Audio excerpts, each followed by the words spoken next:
I have never seen anybody who did extraordinary feats that didn't have extraordinary issues.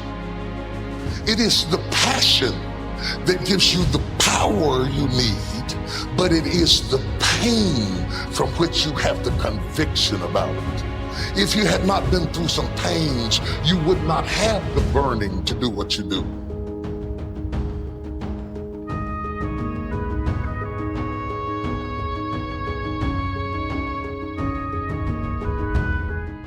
All of us in life have things we want. We don't get what we want. We get what we have to have. We all get what we tolerate in ourselves and other people. But when you're no longer willing to tolerate something, that's when your life changes. Everyone in the world has a list of things they think they should do. I should lose weight. I should work out. I should spend more time with my kids. I should work harder. I should make more calls. I should. And then you know what? People don't do their shoulds and they get mad at themselves. They beat themselves up about it. What changes people is when your should becomes a must. When suddenly the thing you said should happen has to happen. That's when human beings change. It's like if you want to take the island and you're the head of the army and you want to take the island, the most powerful way to take the island is burn the boats. Because if there's no way to go back, it's amazing what happens when it's a must to do something versus a should. That's what makes human beings succeed. Ego is the success inhibitor. You have to do your best not to make decisions based off of ego, for sure. Success and failure are generally slow processes. Either slowly building things up or gradually tearing them down.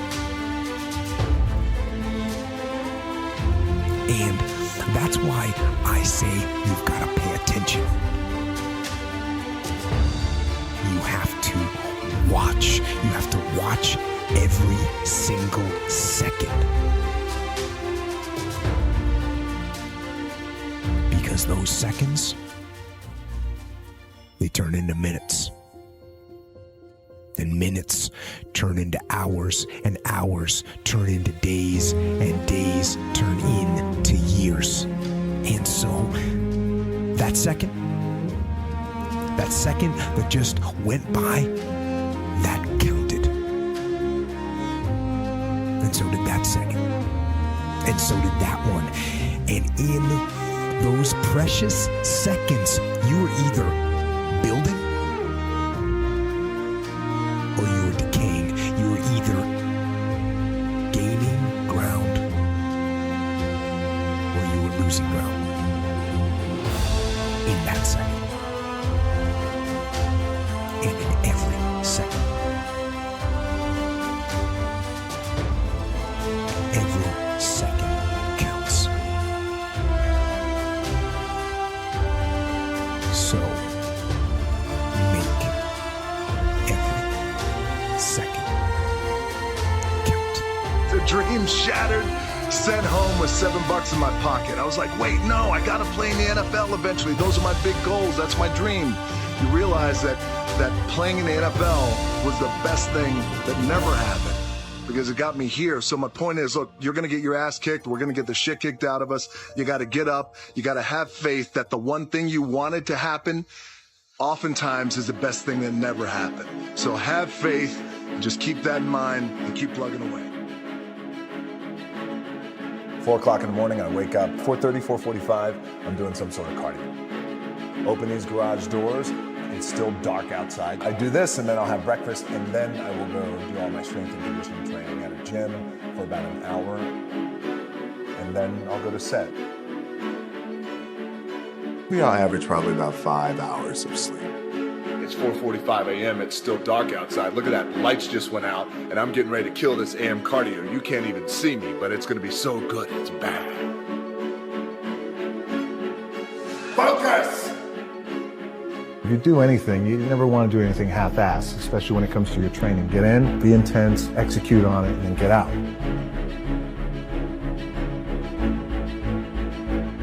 For a lot of guys out there, and I was certainly one of those guys, in my 20s, I thought I had all the answers, didn't know shit. By the way, in my 30s, I'm still trying to find myself, like a lot of guys are out there. Hopefully when you hit your 40s, you're hitting a nice stride. If I'm gonna do it, I need to do this job right. I need to stay focused on it, and I need to give the best effort I possibly can. You live down here in South Florida, it's hurricane season. Focus! But when it's time to go to the gym, we gotta get to the gym. And there ain't no stopping us. Like, I'm gonna be the baddest motherfucker walking. All right, empty gym, the way we like it. It's Sunday, just finished my warm-up. This pain ought to be fun. Focus! I work out twice before everyone wakes up. All right, workout number 2. I'm out working all my competition. All right, Saturday afternoon, empty gym, the way we like it. It's leg day, which means it's gonna be sweaty, painful, and fun. So how do you make it? How do you overcome the odds?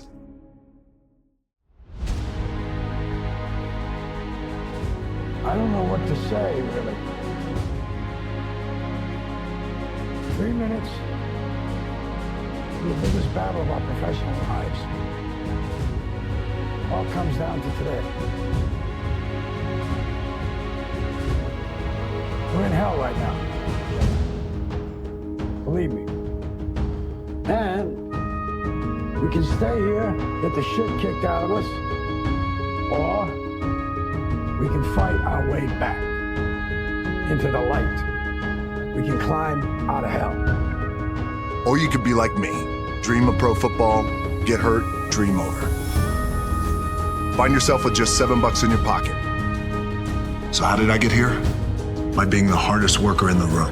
Now it's time to see who has a heart.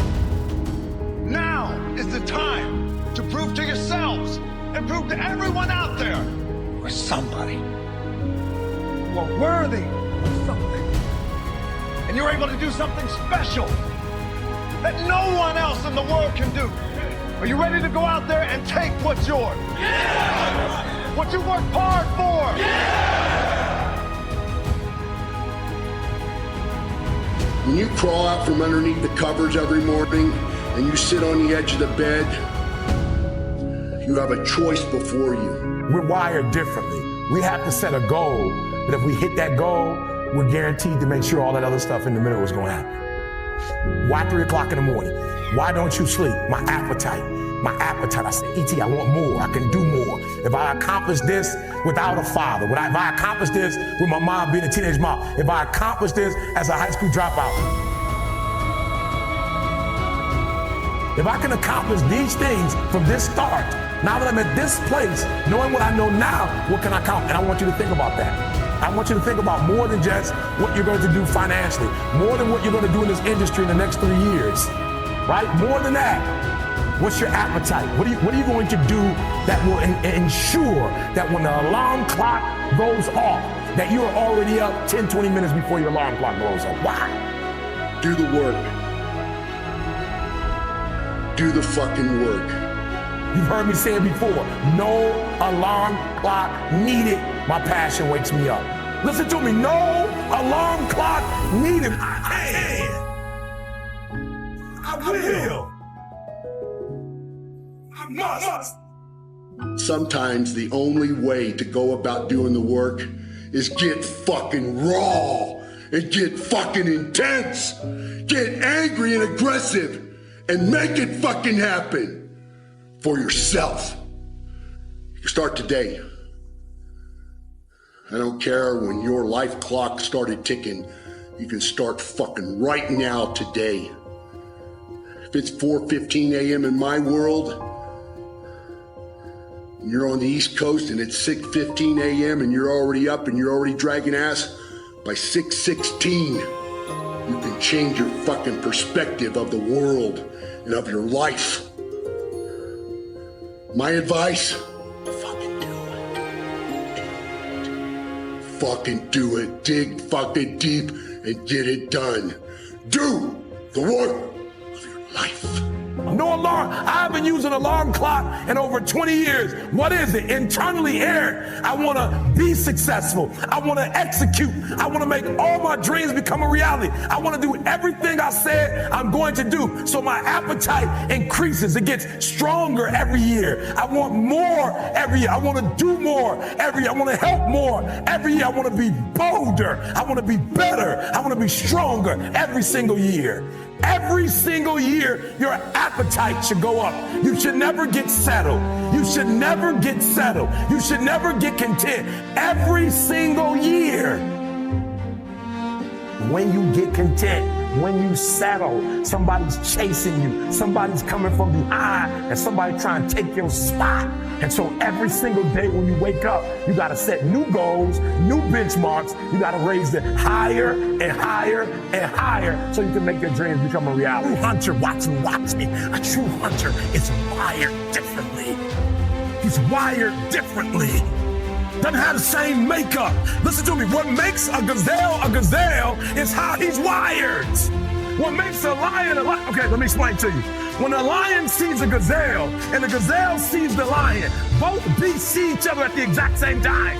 When the gazelle sees the lion because of how he's wired, he automatically fear takes over. When the lion sees the gazelle, he lights up.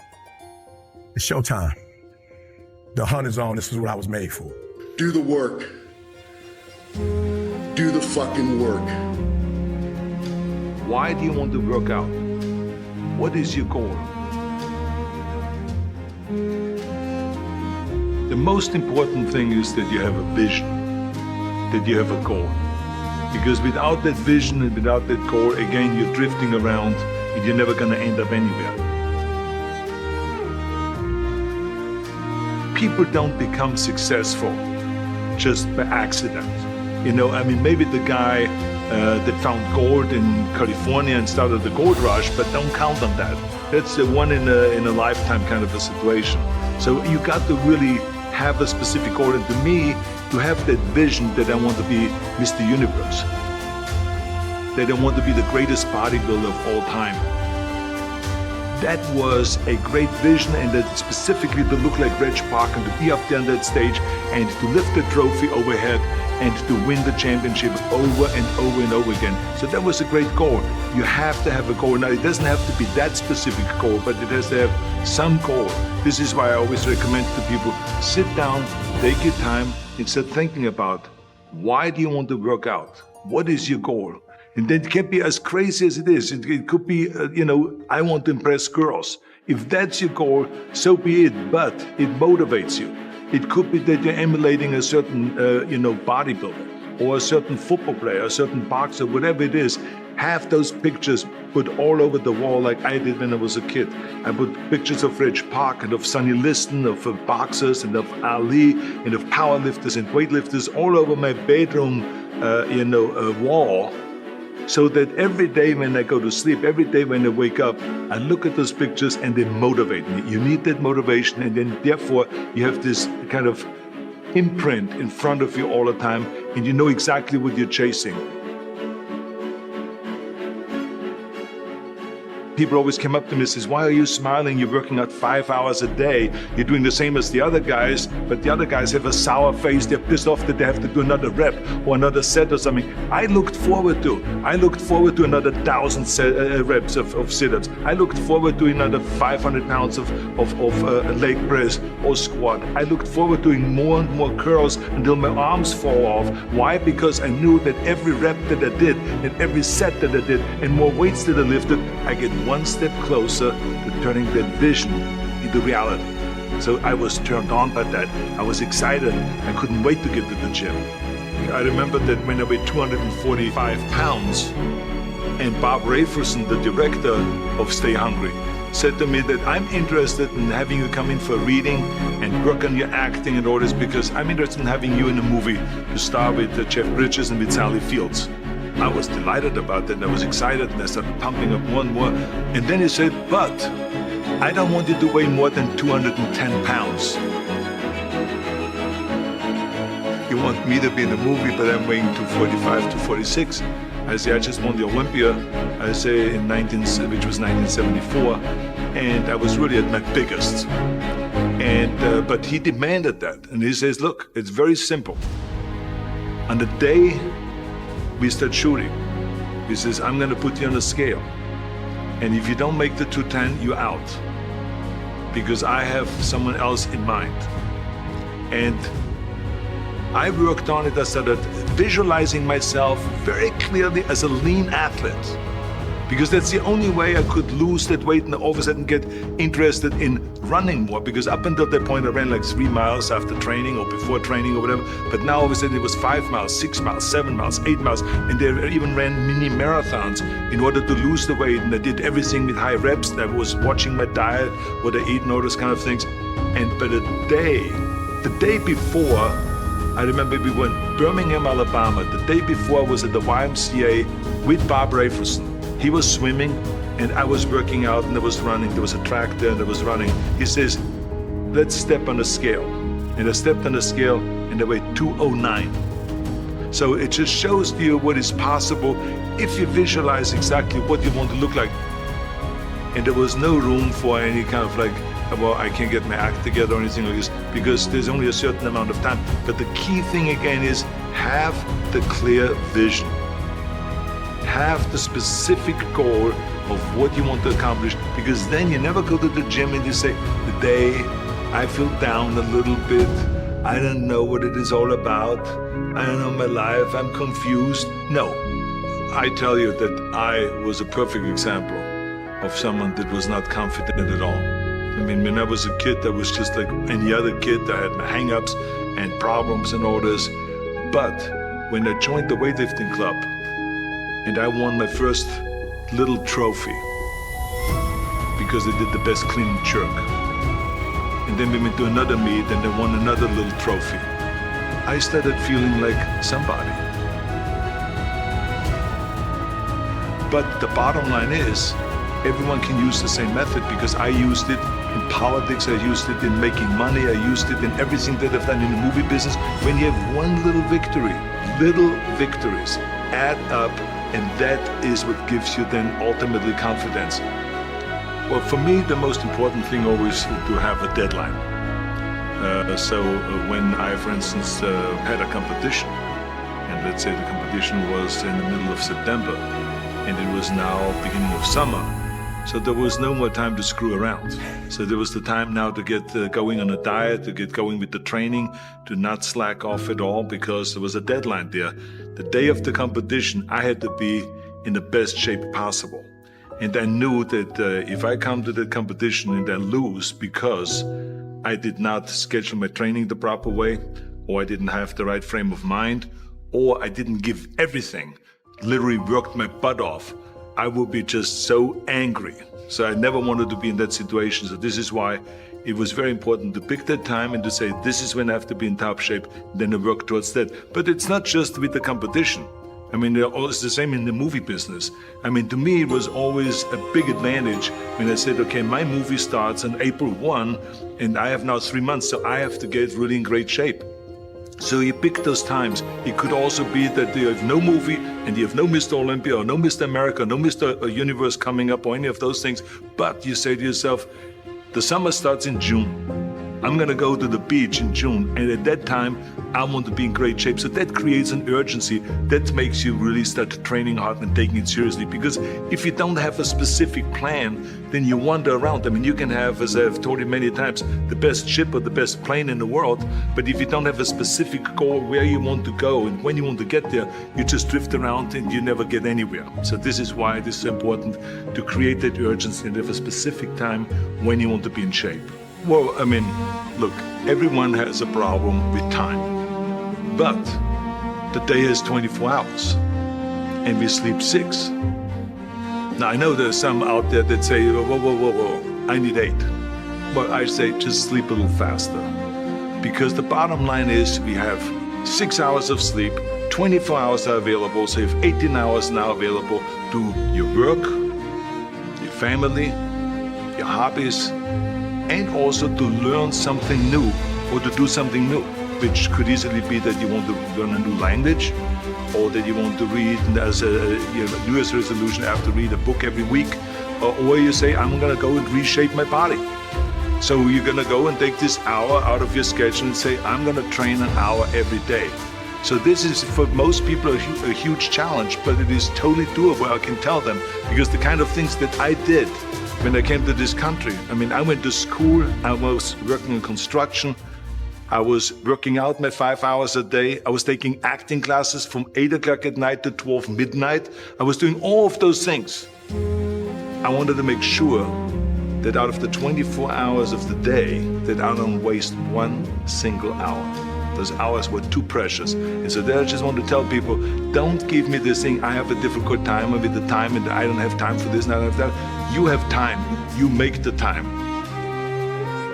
When that alarm clock goes off, there's at least 50% of the time where you just, that soft little pillow is just caressing your head and you want to stay there. And it takes discipline to go, nope, I'm gonna get up out of this bed and I'm gonna do what I'm supposed to do. We all average probably about 5 hours of sleep. Work hard. Tomorrow morning, when that alarm goes off and you start feeling all the excuses that come in, and that bed is cozy, I know what you're saying, I love my bed too, and you then go 5, 4, 3, 2, 1 and you get up. That discipline that you have at that moment, you win that fight. That's a big victory. And then that pattern will carry out throughout the day, because once you're up, well, now that I'm up, I might as well go work out because I'm already up and I feel good that I got up out of bed and I won that battle. Let me go win another battle. I'm gonna go get it done. And that discipline carries on throughout the day. So now you take that and you expand that out over a week and a month, and you end up with more discipline. And it starts with that simple act of getting up and getting out of bed in the morning. I work out twice before everyone wakes up. So it started off 4 o'clock in the morning where I'd start with my cardio, then I'd have breakfast, and then I would go to the gym, and then I'd go to work. I wake up at 4:30 in the morning because no one else is awake yet. So that gives me the opportunity to do things that I need to get done kind of selfishly for myself. And the big one in that category is working out. And it doesn't feel good at 4:30 when you get up, but by the time 7 o'clock rolls around and you've already worked out and you've already gotten some work done and you've got some time to say goodbye to your kids before they go to school, it's infinitely better than sleeping in until 6:45 and you get out of bed and now you missed your kids going to school or whatever. You're not prepared for the day. It's awful. Wake up at the same time every day. And if you pick that time and you start waking up at the same time every day, that's very good for you. It doesn't have to be 4:30. It could be 6:30. It could be 7. I don't know what your personal schedule is. Find out a time, pick it, set it, stick to it. Look, everyone has a problem with time. But the day is 24 hours and we sleep 6. Now I know there's some out there that say, whoa, I need 8. Well, I say just sleep a little faster.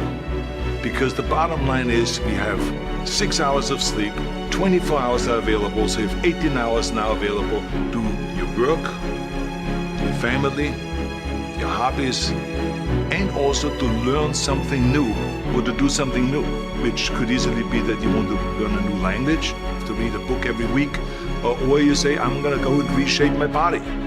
So you're gonna go and take this hour out of your schedule and say, I'm gonna train an hour every day. So this is for most people a huge challenge, but it is totally doable, I can tell them, because the kind of things that I did when I came to this country. I mean, I went to school, I was working in construction, I was working out my 5 hours a day, I was taking acting classes from 8 o'clock at night to 12 midnight. I was doing all of those things.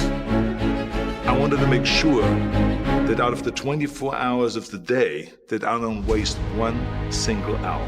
Those hours were too precious. And so there I just want to tell people, don't give me this thing, I have a difficult time with the time and I don't have time for this and I don't have that.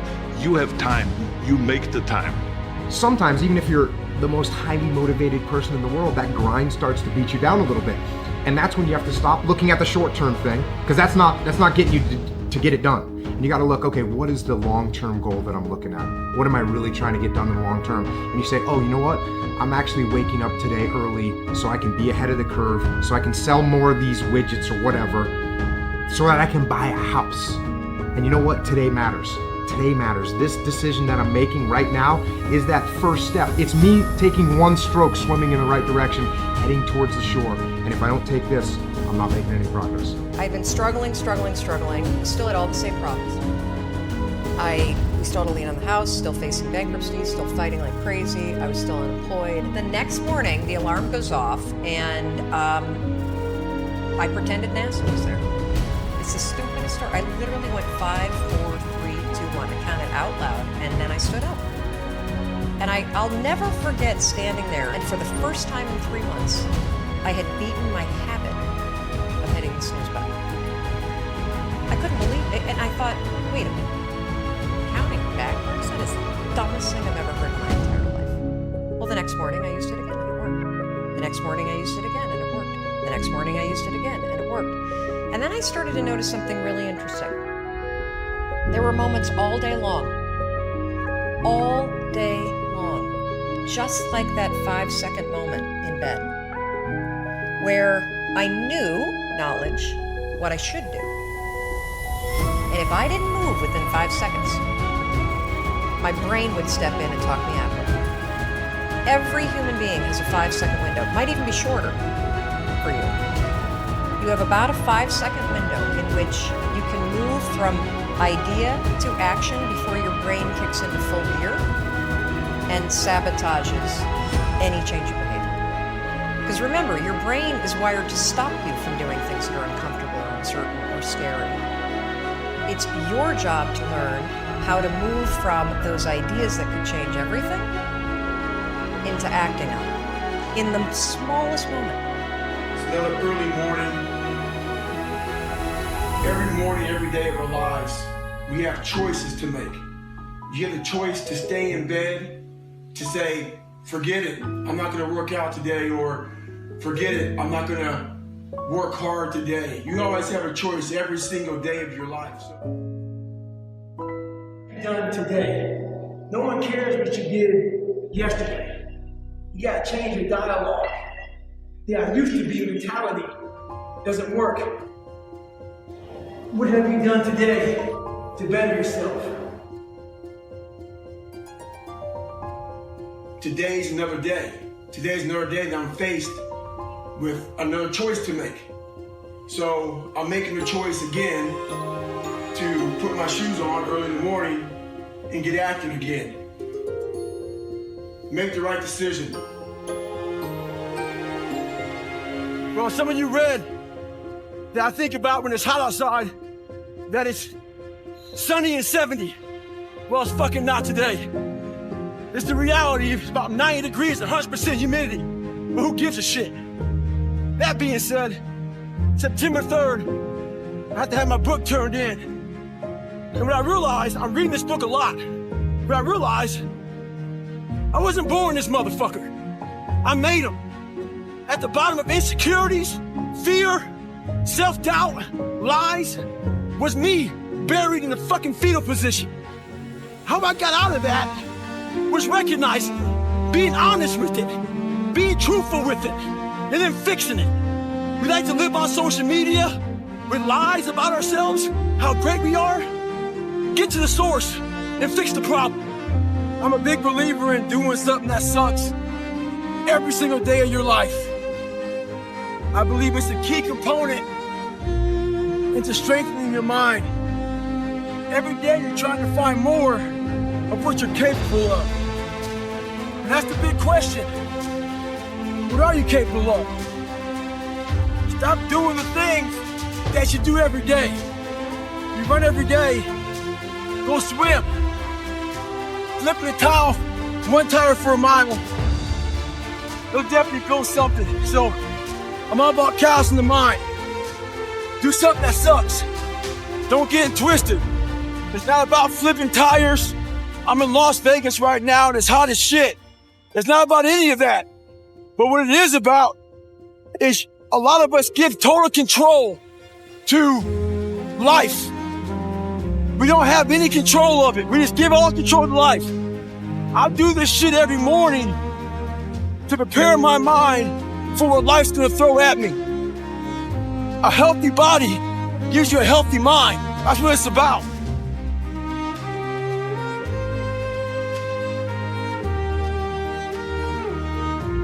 So I just got back from a long run, and what I realized for myself and for a lot of people is that Life is one big tug of war between mediocrity and trying to find your best self. So, there's tricks to all this crap in life. Life is one big head game. One trick in this situation is, so I didn't want to run, so what did I do? I figured out a couple of things. You have to sometimes let mediocrity think that you're giving into it. So I said, you know what, instead of going for a 20-miler, so go out for an easy 6 or 7. What that did to my brain is I said, okay, mediocrity thought it won. So it let loose a little bit. It let go of that, oh, this is gonna suck. This is gonna be okay, it's not too bad. The second you get to mile 2, guess what happens? Greatness pulls mediocrity in the fucking mud. Get out there and get after it. You are going about the right mindset, the right gear. In combat, you wear body armor. But what we do wrong is we don't strengthen our minds. You gotta strengthen your mind, take control of that. So then when you get out in the real world and they fuck you up, you got protection. So I'm about 15 miles from home, and I often talk about taking souls. This morning, this person, I usually train alone. This person wanted to run with me. And I said, fine, we'll run 15. This morning comes, there's storms coming in this way. And the person calls and said, hey, why don't we do it tomorrow? Taking souls is when I told the motherfucker, I'm gonna run 15 today, and I'll run with you again tomorrow. That's what taking souls is about. Don't worry about the elements and what's going on. You gotta get out there and get it. He wasn't the only one that thought about taking the day off, because the storm is coming in right now, and there's not a soul out here but me.